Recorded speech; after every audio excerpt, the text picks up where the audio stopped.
എല്ലാവർക്കും നമസ്കാരം. നമ്മൾ ഇന്ന് ഡിസ്കസ് ചെയ്യാൻ പോകുന്നത് മൂന്നാമത്തെ ചാപ്റ്ററാണ്. C++ന്റെ തന്നെ തുടർച്ചയാണ്. ഞാൻ ആദ്യം പറഞ്ഞിരുന്നു 3 ചാപ്റ്ററുകൾ C++ആയിട്ട് ബന്ധമുള്ളതാണ്, അല്ലെങ്കിൽ തുടർന്ന് പഠിക്കുന്നതാണെന്ന് ഞാൻ പറഞ്ഞിരുന്നു. അപ്പം മൂന്നാമത്തെ ചാപ്റ്ററും C++ന്റെ തന്നെ തുടർച്ചയായിട്ട് നമുക്ക് പഠിക്കേണ്ട ചാപ്റ്ററാണ്. ഈ 3 ചാപ്റ്റർ കഴിയുമ്പോൾ നിങ്ങൾക്ക് C++ന്റെ കണ്ടന്റ് തീരുകയാണ്. പിന്നെ മറ്റ് ടോപ്പിക്കുകളാണ് നമുക്ക് മറ്റ് ചാപ്റ്ററുകളിൽ പഠിക്കാനുള്ളത്. അപ്പം കഴിഞ്ഞ ചാപ്റ്റർ വളരെ ഭംഗിയായിട്ട് എല്ലാ കാര്യങ്ങളും വളരെ കൃത്യമായിട്ട് ഡിസ്കസ് ചെയ്തിട്ടുണ്ട്. ഇനി മുമ്പത്തെ വീഡിയോ കണ്ടിട്ടില്ലെങ്കിൽ കാണുക. അതിനകത്ത് അവസാനം 2 പ്രോഗ്രാം, വളരെ ഇമ്പോർട്ടൻ്റ് ആയിട്ടുള്ള 2 പ്രോഗ്രാം അറേയോട് പറഞ്ഞാണ് നിർത്തിയത്. അത് പറയാൻ കാര്യം അത് ഞാൻ പറഞ്ഞിരുന്നു, തിയറി എക്സാമിന് മാത്രമല്ല പ്രാക്ടിക്കൽ എക്സാമിന് ചോദിക്കുന്ന പ്രോഗ്രാമാണ്. അതുകൊണ്ടാണ് അത് ഡിസ്കസ് ചെയ്തത്. അപ്പം നമുക്ക് ഇന്നത്തെ വിഷയം എന്ന് പറയുന്നത് ഫംഗ്ഷൻ, അല്ലെങ്കിൽ ഇന്നത്തെ ചാപ്റ്റർ നമ്മൾ പഠിക്കാൻ പോകുന്ന ചാപ്റ്ററിന്റെ പേരാണ് ഫംഗ്ഷൻ. അല്ലെ, ബോർഡിലേക്ക് നോക്കിയേ, ഫംഗ്ഷൻസ് ആണ് ചാപ്റ്ററിന്റെ പേര്. അപ്പം നമ്മൾ ചാപ്റ്ററിലേക്ക് പോകുന്നതിന് മുമ്പ് ഒരു കാര്യം, സബ്സ്ക്രൈബ് ചെയ്തില്ലെങ്കിൽ സബ്സ്ക്രൈബ് ചെയ്യുക.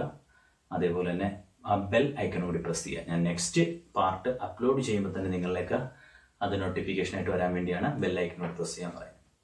അപ്പോൾ നമുക്ക് ഇന്നത്തെ ക്ലാസ്സിലേക്ക് പോകാം അല്ലേ. അപ്പം ഫംഗ്ഷൻ എന്നാണ് ചാപ്റ്ററിന്റെ പേര്. അപ്പോൾ ഫംഗ്ഷൻ എന്താണ് എന്ന് പറയുന്നതിന് മുമ്പ് ചാപ്റ്ററിനകത്ത് നമ്മൾ ആദ്യം മൊഡ്യൂളർ പ്രോഗ്രാമിംഗ് എന്താണെന്നുള്ള മൊഡ്യൂളർ പ്രോഗ്രാമിംഗ് കൺസെപ്റ്റ് നമുക്ക് അറിയണം. എന്താണ് മൊഡ്യൂളർ പ്രോഗ്രാമിംഗ് അല്ലെ? മൊഡ്യൂളർ പ്രോഗ്രാമിംഗ് എന്താണ് എന്ന് ചോദിച്ചു കഴിഞ്ഞാൽ, മൊഡ്യൂളർ പ്രോഗ്രാമിംഗ് ഒരു പ്രോഗ്രാമിംഗ് കൺസെപ്റ്റാണ്. നമ്മൾക്ക് പ്രോഗ്രാമിംഗ് എന്ന് വെച്ചാൽ പ്രോഗ്രാം എഴുതി തയ്യാറാക്കുന്നതിനാണ് പ്രോഗ്രാമിംഗ് എന്ന് പറയുന്നത് അല്ലെ. C++ന്റെ പ്രോഗ്രാം എഴുതി തയ്യാറാക്കുമ്പോൾ നമ്മൾ C++ന്റെ പ്രോഗ്രാം ചെയ്യുകയാണ്, അല്ലെ പ്രോഗ്രാമിംഗ് ആണ് നമ്മൾ ചെയ്തുകൊണ്ടിരിക്കുന്ന ആ സ്റ്റെപ്പ്, നമ്മൾ ചെയ്യുന്ന പ്രോസസ്സിനെയാണ് പ്രോഗ്രാമിംഗ് എന്ന് പറയുന്നത്. അപ്പം നമ്മൾ ഇത്രയും നാൾ ചെറിയ ചെറിയ പ്രോഗ്രാം 10-15 ലൈനൊക്കെയുള്ള പ്രോഗ്രാമുകളാണ് എഴുതിക്കൊണ്ടിരുന്നതെങ്കിൽ ലാർജ് പ്രോഗ്രാമിങ്ങിലേക്കൊക്കെ പോകുമ്പോഴത്തേക്ക് വലിയ 1000 അല്ലെങ്കിൽ 500 1000 ലൈനുകളൊക്കെ വലിയ പ്രോഗ്രാമിലേക്ക് പോകുമ്പം നമുക്ക് പഠിക്കേണ്ടി വരുന്നില്ല. എങ്കിൽ കൂടിയും അങ്ങനെയുള്ള വലിയ പ്രോഗ്രാം ചെയ്യേണ്ട അവസരങ്ങളിൽ ഒറ്റ സ്ട്രെച്ചിൽ തന്നെ മുകളിൽ നിന്ന് താഴേക്ക് ഒരു പ്രോഗ്രാം ചെയ്തു പോകുന്ന രീതിയല്ല. നമ്മളിപ്പോൾ എങ്ങനെയാണ് മെയിൻ, അത് കഴിഞ്ഞ് വേരിയബിൾ ഡിക്ലെയർ ചെയ്യുന്നു, അത് കഴിഞ്ഞ് ഇൻപുട്ട് സ്വീകരിക്കുന്നു, പ്രോസസ് ചെയ്യുന്നു, ഔട്ട്പുട്ട് ചെയ്യുന്നു. ഇങ്ങനെയാണ് നമ്മൾ ചെയ്യുന്ന ഒരു രീതി. എന്നാൽ വലിയ പ്രോഗ്രാമിലേക്ക് പോകുമ്പോൾ നമുക്ക് അങ്ങനെ ഒരു സ്റ്റെപ്പ് ബൈ സ്റ്റെപ്പ് ആയിട്ട് ആ ഒരു ഓർഡറിൽ തന്നെ നമുക്ക് മുകളിൽ താഴേക്ക് അത്രയും ലൈനും ആ ഒരു രീതിയിൽ തന്നെ നമുക്ക് പോകാൻ പറ്റത്തില്ല. അങ്ങനെയുള്ള സാഹചര്യങ്ങളിൽ നമ്മൾ ഉപയോഗിക്കുന്ന ഒരു കൺസെപ്റ്റാണ് യഥാർത്ഥത്തിൽ മൊഡ്യൂളർ പ്രോഗ്രാമിംഗ് എന്ന് പറയുന്ന കൺസെപ്റ്റ്. ഈ മൊഡ്യൂളർ പ്രോഗ്രാമിംഗ് കൺസെപ്റ്റിനകത്ത് എന്താ ചെയ്യുന്നത്, ഒരു ലാർജ് പ്രോഗ്രാമിനെ ഇവിടെ ചെറിയ പ്രോഗ്രാമുകളാക്കി മാറ്റും, അല്ലെങ്കിൽ ഒരു ലാർജ് പ്രോബ്ലത്തെ ഇവിടെ സബ് പ്രോബ്ലംസ് ആക്കി ഡിവൈഡ് ചെയ്യുകയാണ് ചെയ്യുന്നത്. ഇപ്പൊ ഒരു ഉദാഹരണം പറയുകയാണെങ്കിൽ, ഇപ്പൊ നമുക്ക് ഒരു മേശ പണിയണം അല്ലെ. ഒരു മേശ പണിയണമെങ്കിൽ എങ്ങനെയാണ് ആശാരി അല്ലെങ്കിൽ ആ കാർപ്പൻറ്റർ എങ്ങനെയായിരിക്കും മേശ പണിയുന്നത്? അതായത് ഒരു തടിക്കകത്ത് കൊത്തിയാണ് മേശ ഉണ്ടാക്കുന്നത് അല്ല, പല ഭാഗങ്ങളാക്കി പണിഞ്ഞിട്ട് അതിനെ എന്തോ ചെയ്യുന്നത്, കൂട്ടി യോജിപ്പിച്ചെടുക്കുകയാണ് ചെയ്യുന്നത്. അപ്പം റിസൾട്ട് കിട്ടി. നമ്മുടെ റിസൾട്ട് എന്താണ്? മേശ ഉണ്ടാക്കുക എന്നുള്ളതായിരുന്നു റിസൾട്ട്. നമ്മുടെ റിസൾട്ട് പൂർത്തിയാക്കാൻ പറ്റും. അപ്പം അങ്ങനെ പല ഭാഗങ്ങളാക്കി മുറിച്ചിട്ട് ഓരോ ഭാഗങ്ങളും കംപ്ലീറ്റ് ചെയ്ത് അവസാനം കൂട്ടി യോജിപ്പിച്ചെടുക്കുന്ന ഒരു കൺസെപ്റ്റ്, അതിനെയാണ് എന്ത് പറയുന്നത്, മൊഡ്യൂളർ പ്രോഗ്രാമിംഗ് എന്ന് പറയുന്നത്. അതിന് ഒരുപാട് ഗുണങ്ങളുണ്ട്. അപ്പം മൊഡ്യൂളർ പ്രോഗ്രാമിംഗ് എന്താണെന്ന് ചോദിച്ചു കഴിഞ്ഞാൽ, എൻറ്റയർ പ്രോഗ്രാം അല്ലെ, അതിനകത്ത് എൻറ്റയർ പ്രോബ്ലം വിൽ ബി, അല്ലെങ്കിൽ ഒരു പ്രോഗ്രാം അല്ലെങ്കിൽ ഒരു പ്രോബ്ലം എന്ത് വേണമെങ്കിലും ആയിക്കോട്ടെ, will be divided into sub problems. ചെറിയ പ്രോബ്ലംസ് ആക്കി തിരിക്കുക. ഒരു വലിയ പ്രോബ്ലം നമ്മുടെ മുമ്പിലേക്ക് തരുമ്പോൾ, ഇപ്പൊ നമ്മൾ മാത്തമാറ്റിക്കൽ പ്രോബ്ലംസ്, ഇക്വേഷൻസ് ഒക്കെ, വലിയ ഇക്വേഷൻസ് ഒക്കെ എങ്ങനെ അതിനകത്തുള്ള ചെറിയ ക്രിയകൾ ചെയ്താണ് അവസാനം എന്ത് ചെയ്യുന്നത്, അതിന്റെ ടോട്ടൽ റിസൾട്ട് നമ്മൾ കണ്ടുപിടിക്കും. അതേപോലെ തന്നെ ഒരു ലാർജ് പ്രോബ്ലത്തെ ചെറിയ പ്രോബ്ലംസ് ആക്കി മാറ്റിയിട്ട് എന്ത് ചെയ്യും, ആ ഓരോ പ്രോബ്ലത്തിനും പറ്റിയ പ്രോഗ്രാമുകൾ തയ്യാറാക്കും. ഇപ്പൊ നമ്മുടെ മുമ്പിലേക്ക് ഒരു പ്രോബ്ലം സോൾവ് ചെയ്യാനാണല്ലോ പ്രോഗ്രാമിംഗ് പഠിക്കുന്നത്. പ്രോബ്ലം സോൾവ് ചെയ്യാനാണ് നമ്മൾ എന്ത് ചെയ്യുന്നത്, C++ പ്രോഗ്രാം പഠിക്കുന്നത്, അല്ലെങ്കിൽ സോഫ്റ്റ്വെയർ ഡെവലപ്പ് ചെയ്യുന്നതൊക്കെ നമ്മൾ ആദ്യത്തെ ഫസ്റ്റ് ഇയർ പഠിച്ചാണ് പ്രോബ്ലം സോൾവിംഗ് എന്നൊക്കെ പറഞ്ഞത് അല്ലേ. സ്റ്റെപ്സ് ഇൻ പ്രോബ്ലം സോൾവിംഗ് നമ്മൾ പഠിച്ചത്. അപ്പോൾ ഒരു ലാർജ് പ്രോബ്ലത്തിനെ എന്ത് ചെയ്യുന്നു, സബ് പ്രോബ്ലംസ് ആക്കി മാറ്റിയിട്ട് ആ ഓരോ ചെറിയ പ്രോബ്ലത്തിന്റെയും സൊല്യൂഷൻ കണ്ടെത്തുന്നു. എന്നിട്ട് ആ സൊല്യൂഷൻ എന്ത് ചെയ്യുന്നു, അതിനെ കമ്പൈൻ ചെയ്തെടുക്കുമ്പോഴത്തേക്ക് എന്ത് ചെയ്യുന്നു, ആ ലാർജ് പ്രോബ്ലത്തിനുള്ള സൊല്യൂഷൻ ആകും എന്നുള്ളതാണ്. ആ കൺസെപ്റ്റാണ് എന്ത് ചെയ്യുന്നത്, ആ കൺസെപ്റ്റിനെയാണ് എന്ത് പറയുന്നത്, മൊഡ്യൂളർ പ്രോഗ്രാമിംഗ് എന്ന് പറയുന്നത്. അങ്ങനെ നമുക്ക് പ്രോഗ്രാം ചെയ്യാൻ പറ്റും. ഈ ഒരു അപ്രോച്ചിനെയാണ്, ഈ ഒരു രീതി, ഈ ഒരു സമീപനം പ്രോഗ്രാമിംഗിൽ നമുക്ക് ഇങ്ങനെ സമീപിക്കാൻ പറ്റും. നമ്മൾ ഇത്രയും നാൾ അങ്ങനെ ചെയ്യേണ്ടി വന്നില്ല. നമ്മൾ ചെറിയ പ്രോഗ്രാമുകളാണ് നമ്മൾ ഇതുവരെ പഠിച്ചത് അല്ലെ. 10 ലൈനോ 15 ലൈനോ ഒക്കെയുള്ള ചെറിയ പ്രോഗ്രാമുകളാണ് നമ്മൾ പഠിച്ചത്. അതിനകത്ത് ഇങ്ങനെ ഒരു മൊഡ്യൂളർ പ്രോഗ്രാമിംഗിന്റെ ഈ ഒരു അപ്രോച്ച് ഇതുവരെ എന്ത് ചെയ്യേണ്ടി വരത്തില്ല, അതിനകത്ത് അപ്ലൈ ചെയ്യേണ്ടി വന്നിട്ടില്ല, അല്ലെങ്കിൽ അതിന്റെ ആവശ്യം വരുന്നത്. ഞാൻ പറയുന്നത് വലിയ പ്രോബ്ലംസിലേക്ക് പോകുമ്പോൾ, വലിയ പ്രോഗ്രാമിലേക്ക് പോകുമ്പോൾ ചെയ്യേണ്ടി വരുന്ന ഒരു അപ്രോച്ചാണ്. ഇങ്ങനെയാണ് എന്ത് ചെയ്യുന്നത്, പ്രോഗ്രാമേഴ്സ് ചെയ്യുന്നത്. അതിനെ സബ് ഡിവൈഡ് ചെയ്തിട്ട് ചെറിയ പ്രോബ്ലംസ് ആക്കി മാറ്റിയിട്ട് ആ ചെറിയ പ്രോബ്ലംസിനെ സോൾവ് ചെയ്യുക, എന്നിട്ട് കമ്പൈൻ ചെയ്യുക. ആ ഒരു അപ്രോച്ചിനെ വിളിക്കുന്ന പേരാണ് എന്ത്, മൊഡ്യൂളർ പ്രോഗ്രാമിംഗ് എന്ന് പറയുന്നത്. ഇങ്ങനെ ആ ചെറിയ പ്രോബ്ലംസ് ആക്കി മാറ്റാൻ വേണ്ടി ആദ്യം അപ്പോൾ പ്രോബ്ലം കിട്ടിക്കഴിഞ്ഞാൽ ചെറിയ പ്രോബ്ലംസ് ആക്കി മാറ്റണം അല്ലെ.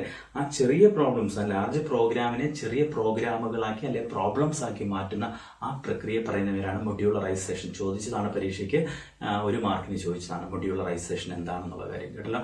അപ്പോൾ ലാർജ് പ്രോബ്ലത്തെ അല്ലെ ലാർജ് പ്രോഗ്രാമിനെ സബ് പ്രോഗ്രാംസ് ആക്കി മാറ്റുന്ന മുറിക്കുന്ന പ്രക്രിയയാണ് എന്ന് പറയുന്നത് മൊഡ്യൂളറൈസേഷൻ എന്ന് പറയുന്നത്.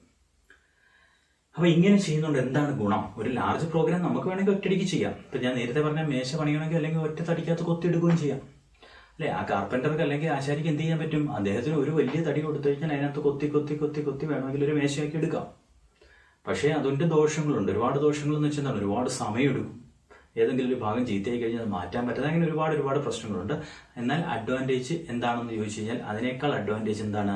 മറ്റു രീതിയിൽ ചെയ്യുന്നതാണ്. മറ്റു രീതി എന്താണ്? മുറിച്ച് ചെയ്യുമ്പോഴാണ്. അപ്പോൾ എന്താണ് ഈ മുറിച്ച് ചെയ്യുമ്പോഴുള്ള അഡ്വാൻറ്റേജ്? അല്ലെങ്കിൽ ഒരു ലാർജ് പ്രോബ്ലത്തെ സബ് പ്രോബ്ലമാക്കി മാറ്റി പ്രോഗ്രാം ചെയ്യുമ്പോഴുള്ള അഡ്വാൻറ്റേജസ് അല്ലെങ്കിൽ മെറിറ്റ്സ് എന്തൊക്കെയാണെന്ന് നമുക്ക് നോക്കാം. ഒന്ന്, പ്രോഗ്രാമിന്റെ സൈസ് കുറയ്ക്കാൻ പറ്റും എന്നുള്ളതാണ്. അപ്പോൾ നിങ്ങൾ മേശയുടെ ഉദാഹരണം വെച്ച് നോക്കുമ്പോൾ ഇതെങ്ങനെ മേശയുടെ സൈസ് കുറയുന്നത് എന്ന് ചിന്തിക്കരുത്. പ്രോഗ്രാമിലേക്ക് ചിന്തിക്കുമ്പോൾ പ്രോഗ്രാമിന്റെ സൈഡിലേക്ക് വരുമ്പോഴത്തേക്ക് ലാർജ് പ്രോഗ്രാംസിനെ സബ് പ്രോഗ്രാംസ് ആക്കി മാറ്റുമ്പോൾ ഇതിന്റെ ചില ഭാഗങ്ങൾ വീണ്ടും ഉപയോഗിക്കാൻ പറ്റും. മനസ്സിലാകുന്നുണ്ട്? ചില ഭാഗങ്ങൾ വീണ്ടും ഉപയോഗിക്കാൻ പറ്റുന്നത് കൊണ്ട് തന്നെ നമുക്ക് എന്ത് ചെയ്യാൻ പറ്റുക? റിപ്പീറ്റ് ചെയ്ത് അത് പ്രോഗ്രാംസ് ഇപ്പോൾ നിങ്ങൾ ഒരു 500 ലൈൻ പ്രോഗ്രാം ഒറ്റയടിക്ക് എഴുതി പോവുകയാണെന്ന് വിചാരിക്കുക. ഒറ്റയടിക്ക് നിങ്ങൾ സബ് പ്രോബ്ലംസ് ഒന്നും ആക്കുന്നില്ല. എവിടെയെങ്കിലും ഒരു 5 ലൈൻ കോഡ് വീണ്ടും റിപ്പീറ്റ് ചെയ്ത് വരുന്നുണ്ടെങ്കിൽ നിങ്ങൾ അവിടെ എല്ലാം അത് എഴുതി പോകണം. പക്ഷേ ഈ 5 ലൈനെ നിങ്ങളൊരു മൊഡ്യൂളാക്കി മാറ്റിക്കഴിഞ്ഞാൽ എവിടെയൊക്കെ അതിന്റെ ഉപയോഗം വരുന്ന ആ മൊഡ്യൂളിനെ എടുത്ത് അവിടെ പേസ്റ്റ് ചെയ്താൽ മതി. ആ മൊഡ്യൂളിനെ വീണ്ടും എഴുതേണ്ട ആവശ്യമില്ല. ആ മൊഡ്യൂളിനെ എന്ത് ചെയ്താൽ മതി? അപ്പോൾ നിങ്ങൾ ഫംഗ്ഷൻസ് എഴുതുമ്പോൾ കാര്യം മനസ്സിലാവും കേട്ടല്ലോ. അതാണ് reduce the size of the program. പ്രോഗ്രാമിന്റെ സൈസ് കുറയ്ക്കാൻ സഹായിക്കുന്നു. രണ്ടാമത്തെ എന്താണ്? Less chances of error occurrence. ശരിയാണ്, എറർ ഉണ്ടാവാനുള്ള സാധ്യത വളരെ കുറവാണ്. നമ്മളൊരു വലിയ ജോലി ഒറ്റയടിക്ക് ചെയ്യുന്നതിനെക്കാട്ടി നല്ലത് ചെറുതാക്കി ചെയ്യുമ്പോൾ ഓരോ ജോലിയിലും നമുക്ക് എന്ത് ചെയ്യാൻ പറ്റും? കോൺസെൻട്രേറ്റ് ചെയ്യാൻ പറ്റും. നല്ല രീതിയിൽ കോൺസെൻട്രേറ്റ് ചെയ്ത് നമുക്ക് ആ ഓരോ ചെറിയ ജോലിയും കംപ്ലീറ്റ് ചെയ്യാൻ പറ്റും. അപ്പോൾ തീർച്ചയായിട്ടും എന്തായിരിക്കും? അവിടെ എറർ ഉണ്ടാവാനുള്ള സാധ്യത കുറവായിരിക്കും. അത് കഴിഞ്ഞ് എന്താണ്? റെഡ്യൂസ് പ്രോഗ്രാം കോംപ്ലക്സിറ്റി അല്ലെ. പ്രോഗ്രാം കോംപ്ലക്സിറ്റി എന്ന് വെച്ചാൽ സങ്കീർണത.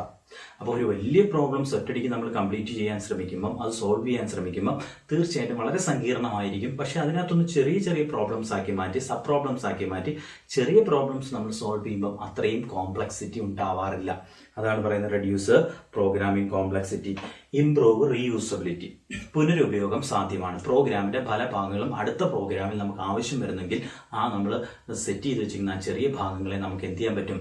മറ്റു പ്രോഗ്രാമുകളിൽ ഉപയോഗിക്കാൻ പറ്റും എന്നുള്ളതാണ്. ഇപ്പൊ നേരത്തെ മേശയുടെ വേണമെങ്കിൽ ഇവിടെ പറയാം. ഒരു കാല് എന്ത് ചെയ്യാൻ പറ്റും? ആ മേശയിൽ നിന്ന് ഒരു കാലെടുത്ത് നമുക്ക് മറ്റെന്തെങ്കിലും ആ മേശ ചീത്തയാകുമ്പോഴോ എന്തെങ്കിലും കാര്യത്തിൽ നമുക്ക് ആ കാല് വീണ്ടും റീയൂസ് ചെയ്യാൻ പറ്റും. അതേപോലെ തന്നെയാണ് ഇവിടെയും പറയുന്നത്. ഒരു പ്രോഗ്രാമിന്റെ പല മൊഡ്യൂൾ എന്ന് വെച്ചാൽ ബ്രേക്ക് ചെയ്ത് വെച്ചിരിക്കുന്ന ചെറിയ സബ് പ്രോബ്ലംസിനെയാണ് മൊഡ്യൂൾ എന്ന് പറയുന്നത്. ആ മൊഡ്യൂളുകളെ നമുക്ക് റീയൂസ് ചെയ്യാൻ പറ്റും എന്നുള്ളതാണ് മൊഡ്യൂളർ പ്രോഗ്രാമിംഗിന്റെ മറ്റൊരു അഡ്വാൻറ്റേജ്. അപ്പോൾ these are the advantages of modular programming or merits. Advantage എന്നും മെറിറ്റ്സ് എന്ന് പറഞ്ഞ് ചോദിക്കാം. ദെൻ എന്താണ് ഡിമെറിറ്റ്സ്? മെറിറ്റ്സ് ഉണ്ടെങ്കിൽ തീർച്ചയായിട്ടും കുറച്ചെങ്കിലും ഡിമെറിറ്റ്സ് ഒക്കെ ഉണ്ടാവും അല്ലെ. എന്തൊക്കെയായിരിക്കും ഡിമെറിറ്റ്സ് എന്ന കാര്യം നമുക്ക് നോക്കാം. Proper breaking down of the problem is a challenging task. എവിടെ മുറിക്കണം, എവിടം തൊട്ട് എവിടം വരെ ഒരു മുറിയാക്കി മാറ്റണം, അല്ലെങ്കിൽ എവിടം തൊട്ട് എവിടം വരെ ഒരു പീസാക്കണം, അത് നിശ്ചയിക്കുക എന്ന് പറയുന്നത് വളരെ പ്രധാനപ്പെട്ട ഒരു വെല്ലുവിളിയുള്ള ഒരു കാര്യം. അത് മാറിപ്പോയോ ഒരു മേശ പണിയുമ്പോൾ ഒരു കാല് ആണ് ഒരു ഭാഗം, ആ കാലിനോട് കൂടെ മുകളിലോട്ട് ചേർത്ത് മുറിച്ചു കഴിഞ്ഞാൽ എന്താ സംഭവിക്കുന്നത്? നമുക്കത് ഭയങ്കര ഡിഫിക്കൽട്ടായിട്ട് മാറും. പിന്നെ പണിയാൻ വലിയ പാടായിട്ട് മാറും. അപ്പൊ എവിടം തൊട്ട് എവിടം വരെയാണ് ഒരു ഭാഗമാക്കേണ്ടത്, മറ്റു ഭാഗം എവിടെ തുടങ്ങി എവിടെ നിൽക്കണം എന്ന് നമ്മൾ കൃത്യമായിട്ട് ആ പ്രോബ്ലംസിനെ സബ് ഡിവൈഡ് ചെയ്യുന്നത് വളരെ കെയർ ചെയ്ത് മാത്രമാണ് നമുക്ക് എന്ത് ചെയ്യാൻ പറ്റത്തുള്ളൂ. അതൊരു വലിയ വെല്ലുവിളിയുള്ള ഒരു കാര്യമാണ്. കാര്യം എങ്ങനെയെങ്കിലും ആ മുറിക്കുന്നത് അല്ലെങ്കിൽ ഒരു ഭാഗമാക്കി മാറ്റുന്നത് എന്താണ് കറക്റ്റായിട്ട് ചെയ്തില്ല എങ്കിൽ അത് വലിയ പിന്നീട് ഒരുപാട് കോംപ്ലക്സിറ്റി കൂട്ടത്തേ ഉള്ളൂ. അപ്പം അതൊരു ചലഞ്ചിങ് ടാസ്ക് ആണ്. ഒന്നാമത്തെ, each sub problem must be independent of others. ഓരോ പ്രോബ്ലവും മറ്റു പ്രോബ്ലത്തിൽ നിന്ന്, അതായത് നമ്മൾ മുറിച്ചു വെച്ചേക്കുന്ന, നമ്മൾ പല ഭാഗങ്ങളാക്കി വെച്ചേക്കുന്ന ഓരോ പ്രോബ്ലവും മറ്റിൽ നിന്നും ഇൻഡിപെൻഡന്റ് ആയിരിക്കണം. അല്ലാതെ ഒരെണ്ണം അത് ചെയ്ത് തീർന്നതിന് ശേഷം അടുത്ത് ചെയ്യാൻ പറ്റത്തുള്ളൂ എന്ന് പറഞ്ഞാൽ പിന്നെ എന്താ ഗുണം? ഒരു ഗുണമില്ല. നമുക്ക് ഒരേ സമയത്ത് തന്നെ രണ്ടും സോൾവ് ചെയ്യാൻ പറ്റുന്നെങ്കിൽ മാത്രമേ ഗുണമുള്ളൂ. അപ്പോൾ ഒരേ സമയത്ത് രണ്ടും സോൾവ് ചെയ്യണമെങ്കിൽ ഇൻഡിപെൻഡന്റ് ആയിരിക്കണം, പരസ്പരം ബന്ധമില്ലാത്ത രീതിയിൽ മാക്സിമം ഇൻഡിപെൻഡന്റ് ആയിട്ടായിരിക്കണം ഓരോ മൊഡ്യൂളുകളും നമ്മൾ വേർതിരിച്ചെടുക്കാൻ. Utmost care should be given while setting the hierarchy of the execution of the module. തീർച്ചയായിട്ടും നമ്മൾ എന്ത് ചെയ്യണം, ഇത് തിരിച്ച് നമ്മൾ സെറ്റ് ചെയ്യുമ്പോൾ നമ്മൾ ഇങ്ങനെ മൊഡ്യൂളുകളാക്കി മാറ്റി നമ്മൾ സോൾവ് ചെയ്ത പ്രോബ്ലംസ് തിരിച്ച് കൂട്ടി യോജിപ്പിച്ചെടുക്കത്തില്ലേ. കൂട്ടി യോജിപ്പിക്കുമ്പോൾ നമ്മൾ കൃത്യമായിട്ട് ആ ഹൈറാർക്കി ഏതാണ് ആദ്യം അല്ലെങ്കിൽ അടുത്തത് ഏതാണ് ആ ഓർഡർ ഫോളോ ചെയ്തില്ലെങ്കിൽ കിട്ടുന്ന റിസൾട്ട് തെറ്റിപ്പോകും. അതുകൊണ്ട് അത് വളരെ ഇമ്പോർട്ടൻ്റ് ആണ്. വളരെ ശ്രദ്ധിച്ച് മാത്രമായിരിക്കും എന്ത് ചെയ്യുന്നത്, തിരിച്ചിതിനെ കൂട്ടി യോജിപ്പിക്കുന്നത്. അതാണ് പറഞ്ഞിരിക്കുന്ന മൂന്നാമത്തെ പോയിന്റ്. അപ്പം ഇത്രയാണ് അതിന്റെ ഡീമെറിറ്റ്സ് ആയിട്ട് പറയുന്നത്. ഒരു വലിയ മെറിറ്റുമായിട്ട് കമ്പയർ ചെയ്യുമ്പോൾ ഇതൊരു വലിയ ഡീമെറിറ്റ് ഒന്നുമല്ല. ഓക്കെ, ഇനി നമുക്ക് ചാപ്റ്ററിലേക്ക് വരാം. Functions in C++. യഥാർത്ഥത്തിൽ ഈ മൊഡ്യൂളർ പ്രോഗ്രാമിംഗ് എന്ന് പറയുന്നത് ഒരു കൺസെപ്റ്റ് ആണ്, അല്ലെങ്കിൽ ഒരു അപ്രോച്ചാണ്, ഒരു മെത്തേഡാണ്. എല്ലാ പ്രോഗ്രാമിങ്ങിനകത്തും എല്ലാ ലാംഗ്വേജിലും നമുക്കിത് യൂസ് ചെയ്യാൻ പറ്റും. അപ്പോൾ എല്ലാ പ്രോഗ്രാമിംഗ് ലാംഗ്വേജിലും നമുക്ക് യൂസ് ചെയ്യാൻ പറ്റുന്ന ഒരു അപ്രോച്ചാണ് മൊഡ്യൂളർ പ്രോഗ്രാമിംഗ്. കോമൺ ആയിട്ടാണ് നമ്മൾ അതിനെക്കുറിച്ച് പറഞ്ഞത്, അല്ല C++നകത്തൊന്നും നമ്മൾ പറഞ്ഞില്ല. ഒരു പ്രോഗ്രാമിങ്ങിനകത്ത് പ്രോഗ്രാമർ പലപ്പോഴും ഉപയോഗിക്കുന്ന ഒരു അപ്രോച്ചാണ് മൊഡ്യൂളർ പ്രോഗ്രാമിംഗ്. C++ൽ ആ മൊഡ്യൂളർ പ്രോഗ്രാമിംഗ് അപ്രോച്ച് അല്ലെങ്കിൽ ആ മൊഡ്യൂളർ പ്രോഗ്രാമിംഗ് കൺസെപ്റ്റ് എങ്ങനെയാണ് ഇംപ്ലിമെന്റ് ചെയ്യുന്നതെന്ന് ചോദിച്ചാൽ ഫങ്ഷൻസ് മുഖേനയാണ്. ഫങ്ഷൻസ് ആയിട്ടാണ് C++ൽ ഈ അപ്രോച്ച്, നമ്മൾ ഈ നേരത്തെ പഠിച്ച മൊഡ്യൂളർ പ്രോഗ്രാമിംഗ് കൺസെപ്റ്റ് C++ലേക്ക് ഇംപ്ലിമെന്റ് ചെയ്യുന്നത് ഏത് രീതിയിലാണ്? C++ ഫങ്ഷൻസ് ആയിട്ടാണ്. അപ്പോൾ ഫങ്ഷൻസ് എന്താണ് എന്നുള്ള കാര്യം നമുക്ക് നോക്കാം. Functions is A named unit of statement in a program to perform a specific task as part of the solution. നമുക്ക് ഒരു പ്രോബ്ലം തരികയാണ് സോൾവ് ചെയ്യാൻ വേണ്ടി. നമുക്കൊരു പ്രോബ്ലം സോൾവ് ചെയ്യാൻ തരുമ്പം നമ്മൾ ആ സൊല്യൂഷൻസ് എഴുതുകയാണ്. നമ്മൾ സ്റ്റെപ്പ് ബൈ സ്റ്റെപ്പ് ആയിട്ടോ അല്ലെങ്കിൽ അങ്ങനെ ഒരു സോൾവ് ചെയ്യാൻ ഒരു സൊല്യൂഷൻസ് എഴുതുമ്പം അതിന്റെ ഭാഗമായിട്ട് നമ്മൾ സോൾവ് ചെയ്യുന്ന ആ പ്രോബ്ലത്തിന്റെ സൊല്യൂഷന്റെ ഭാഗമായിട്ട് ഒരു സെപ്പറേറ്റ് യൂണിറ്റ് ആയിട്ട് നമ്മൾ മാറ്റി വെക്കുന്നുണ്ട്. കുറച്ച് കോഡുകളെ ഒരു 5-6 ലൈനെ നമ്മൾ വേറൊരു യൂണിറ്റ് ആക്കി മാറ്റിയിട്ട് ആ യൂണിറ്റ് എന്താണ്, ആ യൂണിറ്റ് വെറുതെ ഒരു യൂണിറ്റ് ആക്കി മാറ്റുമല്ലോ. ഇപ്പം നല്ലൊരു ബോക്സ് ഉണ്ടോ, ഇതൊരു യൂണിറ്റ് ആണെന്ന് വിചാരിക്കുക. പ്രോഗ്രാമുകളെ പല യൂണിറ്റുകളാക്കി മാറ്റുന്നു, കോഡുകളെല്ലാം പല യൂണിറ്റുകളാക്കി മാറ്റുന്നു. അത് മാത്രമല്ല, ആ യൂണിറ്റുകൾക്ക് എന്തുണ്ട്, ഓരോ പേരും കാണും എന്നാണ് പറഞ്ഞത്. ഈ യൂണിറ്റുകൾക്ക് ഇതിന് A എന്നാണ് പേരെങ്കിൽ ഇതിന് B എന്ന് പേരുണ്ടാവും, ഇതിന് C എന്ന് പേരുണ്ടാവും. അപ്പോൾ A എന്നും B എന്നും C എന്നും പേരൊക്കെയുള്ള ഓരോ യൂണിറ്റുകളാക്കി മാറ്റുന്നു അല്ലേ. അപ്പോൾ functions is A named unit of statement. Statements എന്ന് വെച്ചാൽ ലൈൻ ഓഫ് കോഡിനെയാണ്, പ്രോഗ്രാമിനകത്തുള്ള ലൈനുകളെയാണ് എന്ന് പറയുന്നത് സ്റ്റേറ്റ്മെന്റ്. അപ്പോൾ ഫങ്ഷൻസ് എന്ന് വെച്ചാൽ നെയിംഡ് യൂണിറ്റ്, നെയിമുള്ള ഒരു യൂണിറ്റ്, ഒരു കൂട്ടം സ്റ്റേറ്റ്മെന്റ് ആണ് ഇൻ എ പ്രോഗ്രാം, ഒരു പ്രോഗ്രാമിനകത്ത്. എന്തിനാണ് ഇങ്ങനെ ഒരു യൂണിറ്റ് ആക്കി മാറ്റി വെച്ചേക്കുന്നത്? ഇത് എന്താണെന്ന് ചോദിച്ചാൽ ടു പെർഫോം. ചുമ്മാ എന്തെങ്കിലും കുറെ കോഡുകൾ കൂട്ടി യോജിപ്പിച്ച് വെച്ചേക്കുമല്ല, നമ്മുടെ സൊല്യൂഷന്റെ ഭാഗമായിട്ട് പ്രവർത്തിക്കാൻ വേണ്ടി നമ്മൾ കോഡുകളെ എല്ലാം കൂടെ പല യൂണിറ്റുകളാക്കി മാറ്റി വെച്ചിരിക്കുന്ന ആ യൂണിറ്റുകളെ വിളിക്കുന്ന പേരാണ് എന്ത്, ഫങ്ഷൻസ് എന്ന് പറഞ്ഞത് അല്ലെ. അതിനെയാണ് എന്ത് പറയുന്നത്, ഫങ്ഷൻസ് എന്ന് പറയുന്നത്. ഇനി രണ്ട് ടേം ഫംഗ്ഷനുമായിട്ട് ബന്ധപ്പെടുത്തി അല്ലെങ്കിൽ ഫംഗ്ഷൻ പഠിക്കുമ്പോൾ നമ്മൾ എപ്പോഴും ഉപയോഗിക്കുന്ന രണ്ട് ടേമുകളാണ് പാരാമീറ്റർ ഓർ ആർഗ്യുമെന്റ് എന്ന് പറയുന്നത്. ഇപ്പൊ പാരാമീറ്റർ ഓർ ആർഗ്യുമെന്റ് എന്ന് വെച്ചാൽ നമ്മൾ ഈ ഒരു യൂണിറ്റ് ഓഫ് കോഡിനെ കുറിച്ച് പറഞ്ഞല്ലേ, ആ യൂണിറ്റ് ഓഫ് കോഡ് വർക്ക് ചെയ്യണമെങ്കിൽ അതിനകത്തേക്ക് പലപ്പോഴും വാല്യൂസ്, ഫോർ എക്സാമ്പിൾ നമ്മൾ ഈ കോഫി ഒക്കെ ഉണ്ടാക്കുന്ന മെഷീനെ കണ്ടിട്ടുണ്ടോ? കോഫി ഒരു ബട്ടൺ പ്രസ് ചെയ്യുമ്പോൾ കോഫി ഇങ്ങനെ താഴെ ഒരു കപ്പ് വെക്കും, അതിലേക്ക് കോഫി വരുന്നത്. അപ്പം അതിനകത്തേക്ക് അവർ എന്ത് കൊടുക്കുന്നുണ്ട്? അവർ മിൽക്ക്, പാല് കൊടുക്കുന്നുണ്ട്, വാട്ടർ അല്ലെ, വെള്ളവും, അതേപോലെ തന്നെ ഷുഗർ, അതേപോലെ തന്നെ എന്താണ് അത്രയും സാധനങ്ങൾ, ആ കോഫി പൗഡർ, ഇത്രയും സാധനങ്ങൾ എന്ത് ചെയ്യുന്നുണ്ട്? ആ കോഫി മെഷീനിനകത്തേക്ക് എന്ത് ചെയ്യുന്നുണ്ട്? അവർ കൊടുക്കുന്നുണ്ട്. കൊടുത്തിട്ട് ഒരു ബട്ടൺ പ്രസ് ചെയ്യുമ്പോൾ എന്താ സംഭവിക്കും? താഴെ ഒരു കപ്പ് നമ്മൾ വെച്ചിട്ടുണ്ട് അല്ലെ, കപ്പിനകത്തേക്ക് കോഫി വന്ന് നിറയും. അങ്ങനെയല്ലേ കോഫി മെഷീൻ, കോഫി ഉണ്ടാക്കുന്ന മെഷീൻ വർക്ക് ചെയ്യുന്നത്, അങ്ങനെയാണ് വർക്ക് ചെയ്യുന്നത്. അപ്പൊ ആ മെഷീൻ അകത്ത് എന്താ നടക്കുന്നത് നമുക്കറിയില്ല. മെഷീൻ അകത്ത് നമ്മൾ എന്ത് ചെയ്യുന്നു? മെഷീൻ അകത്തേക്ക് നമ്മൾ കൊടുക്കുന്നത് എന്തൊക്കെയാണ്? നമ്മൾ കൊടുക്കേണ്ടത് പാലും വെള്ളവും അതേപോലെ തന്നെ കോഫി പൗഡറും ഷുഗറുമാണ് നമ്മൾ കൊടുക്കേണ്ടത്. അപ്പൊ ഇത്രയും കൊടുക്കുമ്പോൾ എന്ത് കിട്ടും? കോഫി. അപ്പൊ അത് പ്രവർത്തിക്കണമെങ്കിൽ, ആ മെഷീൻ പ്രവർത്തിക്കണമെങ്കിൽ നമ്മൾ അങ്ങോട്ട് എന്തെങ്കിലും കൊടുക്കുന്നുണ്ടെങ്കിൽ, ആ മെഷീൻ അകത്തേക്ക് എന്തെങ്കിലും കൊടുക്കുന്നുണ്ടെങ്കിൽ ആ കോഫിയെയും ആ വെള്ളത്തെയും അല്ലെങ്കിൽ ഷുഗറിനെയൊക്കെ നമ്മൾ വിളിക്കും ആർഗ്യുമെന്റ് എന്ന് നമുക്ക് വിളിക്കാം. അപ്പൊ ഇവിടെയും ഒരു ഫംഗ്ഷൻ ഉണ്ടെന്ന് പറഞ്ഞില്ല, ഒരു ബ്ലോക്ക് അല്ലെ. ഞാൻ പറഞ്ഞ ഫംഗ്ഷൻ എന്ന് വെച്ചാൽ ഒരു ബ്ലോക്ക് ആണ് അല്ലെ, ഒരു കുറെ യൂണിറ്റുകളുടെ ഒരു ബ്ലോക്ക് ആണ് ഫംഗ്ഷൻ. അപ്പൊ ഇതിനകത്തേക്ക് നമ്മൾ ജോലി ചെയ്യാൻ വേണ്ടി എന്തെങ്കിലും വാല്യൂസ് കൊടുക്കുന്നുണ്ടെങ്കിൽ ആ വാല്യൂസിനെ വിളിക്കുന്ന പേരാണ് ആർഗ്യുമെന്റ് അല്ലെങ്കിൽ പാരാമീറ്റർ എന്ന് പറയുന്നത്. അപ്പൊ പേര് മറന്നുപോയത്.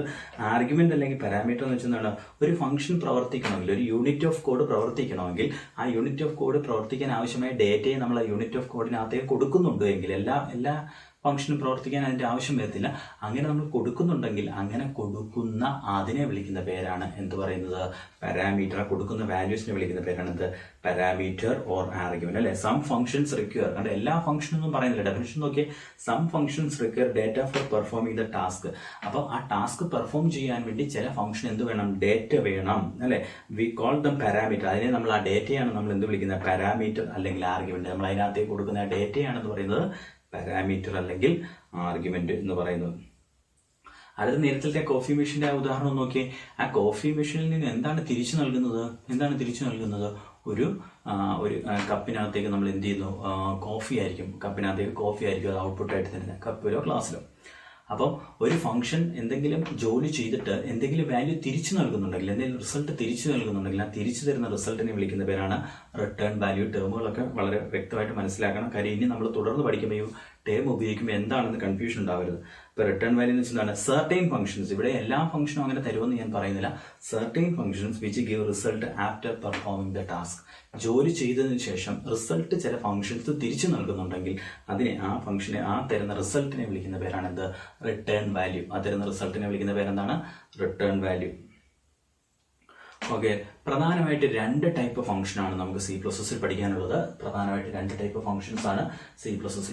ഏതൊക്കെയാണെന്ന്? ഒന്ന് പ്രീ ഡിഫൈൻഡ് ഫംഗ്ഷനും മറ്റൊന്ന് യൂസർ ഡിഫൈൻഡ് ഫംഗ്ഷനും. പ്രീ ഡിഫൈൻഡ് ഫംഗ്ഷന് മറ്റൊരു പേരുണ്ട് ബിൽറ്റ് ഇൻ ഫംഗ്ഷൻ, അല്ലെ? ബിൽറ്റ് ഇൻ ഫംഗ്ഷൻ എന്ന് പറയും. എന്താണ് പ്രീ ഡിഫൈൻഡ് ഫംഗ്ഷൻ, എന്താണ് യൂസർ ഡിഫൈൻഡ് ഫംഗ്ഷൻ എന്ന് നോക്കാം. പ്രീ ഡിഫൈൻഡ് ഫംഗ്ഷൻസ് അല്ലെങ്കിൽ ബിൽറ്റ് ഇൻ ഫംഗ്ഷൻ എന്ന് പറഞ്ഞു കഴിഞ്ഞാൽ ഒരു C++നകത്ത് തന്നെ, C++ പ്രോഗ്രാം നമ്മൾ ആ ലാംഗ്വേജ് ഇൻസ്റ്റാൾ ചെയ്യുമ്പോൾ തന്നെ അതിനകത്ത് ഓൾറെഡി റെഡിയാക്കി വെച്ചിരിക്കുന്ന റെഡി ടു യൂസ് ഫംഗ്ഷൻസ് എന്ന് പറയും. ഓൾറെഡി റെഡിയാക്കി, ഇപ്പം നമുക്ക് എന്താ പറയുക, ഇപ്പം വീട്ടിലെ കുറെ നമുക്ക് ഡ്രസ്സ് റെഡിമെയ്ഡ് ഷർട്ടുണ്ട്, നമ്മൾ പോയി എടുക്കുക, ഇട്ടുകൊണ്ട് പോവുക, ഇതാണ് പരിപാടി, അല്ലേ?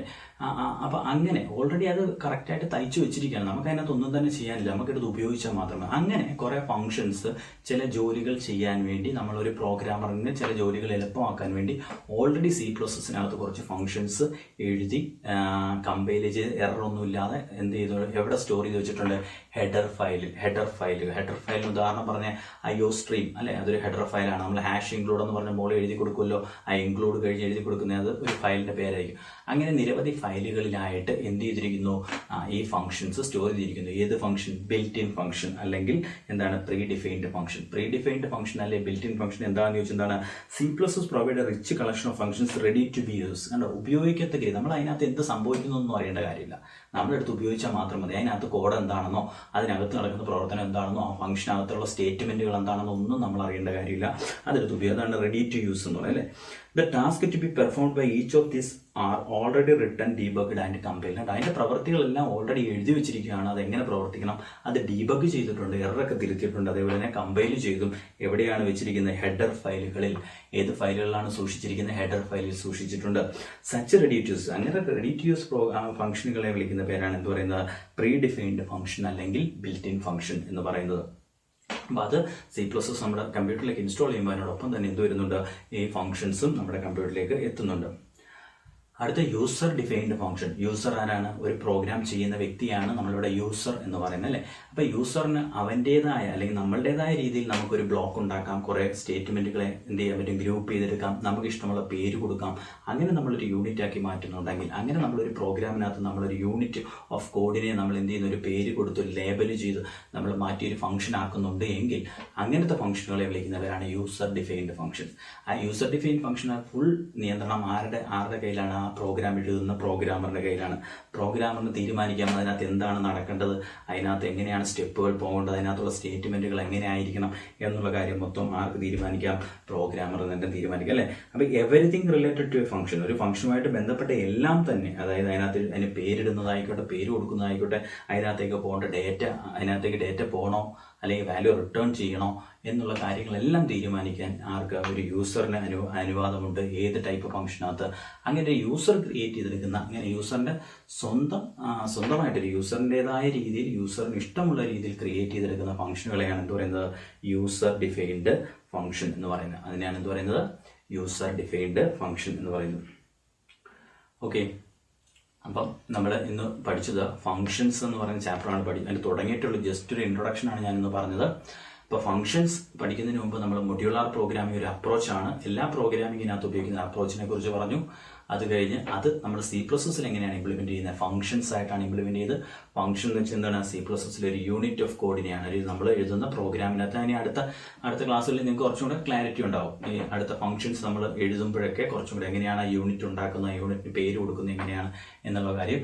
അതോടൊപ്പം തന്നെ വളരെ ഇമ്പോർട്ടൻ്റ് ആയിട്ടുള്ള ഒരു 3 ടേം നമ്മൾ പഠിച്ചിട്ടുണ്ട്. എന്താണ് പാരാമീറ്റർ ഓർ ആർഗ്യുമെന്റ് അല്ലെങ്കിൽ റിട്ടേൺ വാല്യൂ. പാരാമീറ്റർ ആർഗ്യുമെന്റ് എന്ന് വെച്ചാൽ എന്താണ്, പാരാമീറ്റർ ഓർ ആർഗ്യുമെന്റ് ആണ്. അതെന്ന് വെച്ചാൽ എന്താണ്, ഒരു ഫംഗ്ഷൻ അകത്തേക്ക് കൊടുക്കുന്ന വാല്യൂസിനെ വിളിക്കുന്നവയാണ്. ഫംഗ്ഷന് പ്രവർത്തിക്കണമെങ്കിൽ ഞാൻ നേരത്തെ പറഞ്ഞല്ലോ, കോഫി മെഷീൻ മറക്കണ്ട, കോഫി മെഷീനകത്തേക്ക് നമ്മൾ കൊടുക്കുന്നത് എന്തൊക്കെയാണോ അതിനൊക്കെ പാരാമീറ്റർ ആണ്. കോഫി മെഷീനിൽ നിന്ന് തിരിച്ചു തരുന്ന കോഫി അതിനെ നമ്മൾ റിട്ടേൺ വാല്യൂ എന്ന് പറയും.